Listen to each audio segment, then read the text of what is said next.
to get to these one at a time, okay? But I do agree that I've talked also with Dr. Chabanaglis, and I've talked to guys at the board, and I'm hoping that we talk more with some of these people.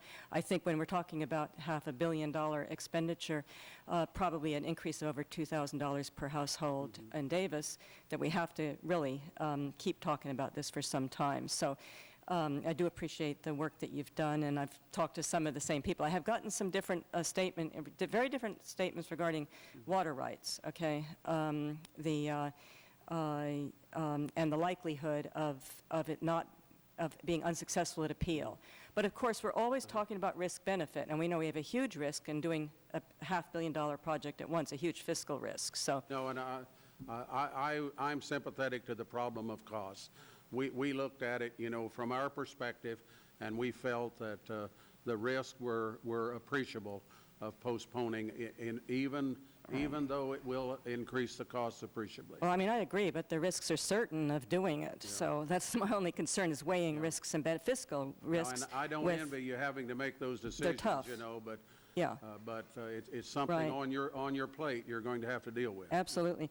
Okay. Now the second question I'd like to get to is that you say that even if we stayed for 25 years, 25 to 30 years, and I'm not saying forever with the deep water aquifer, that the capital cost savings would be moderate. And I would like to know how you add up the cost of digging a few more deep aquifer wells, and to say that's equivalent to a 250, that's a moderate savings over a 25-year period, a moderate savings over a $250 million project. I'm the spokesperson. I didn't get involved in that specific scenario. That was our hydrogeologist and our treatment team, and they felt that by the time you put in the deeper wells, the cost per well, and all the other problems, they felt that the costs, the capital costs might be slightly lower than the project cost, but they thought other costs and the risk of subsidence, et cetera, made it basically an infeasible project. Okay, well, I'd just like to point out that in that regard that we've been told it costs a couple $1 million to dig a deep well. We're going to have to dig some anyway. We might have to we'll have to dig a few more if we wait 25 years, but a couple $1 million, you know, $2 or $3 million compared to, or $6 million or $10 million compared to $250 million, it doesn't compute.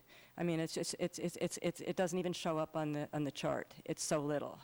Well, so that's right. But if you look at the long term, and say you're going out 20, 25 years, and you've got to look at whether you'll be able to meet your water supply needs from a regional basis and still comply with discharge requirements, you're going to have to make some tough decisions now, in our opinion. Well, if the discharge requirements are, if they're not overturned while we wait, and that's one of the big money questions, but we're going to have to ask it more, I think, in more depth. Let me interrupt in here. Ruth, let me interrupt in here. What you're doing, Sue, is debating.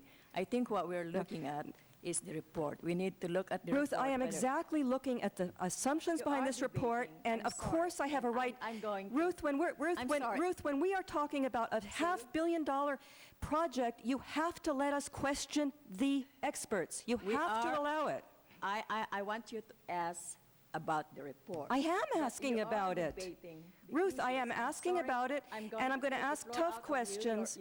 Ruth, I'm going to, Ruth, you can't do this. You have to let council members ask good questions and hard questions.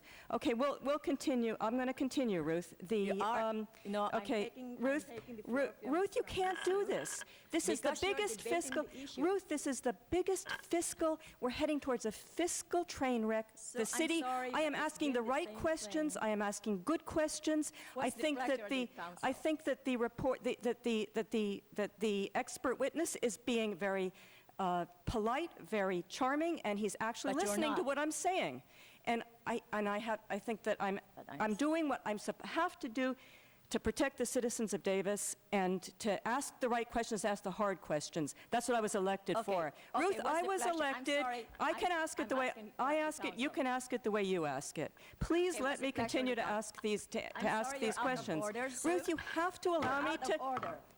Ruth, you have You're to out of allow order. me to question the report and to question the expert witnesses. Let's You take a have to 5-minute break. allow it.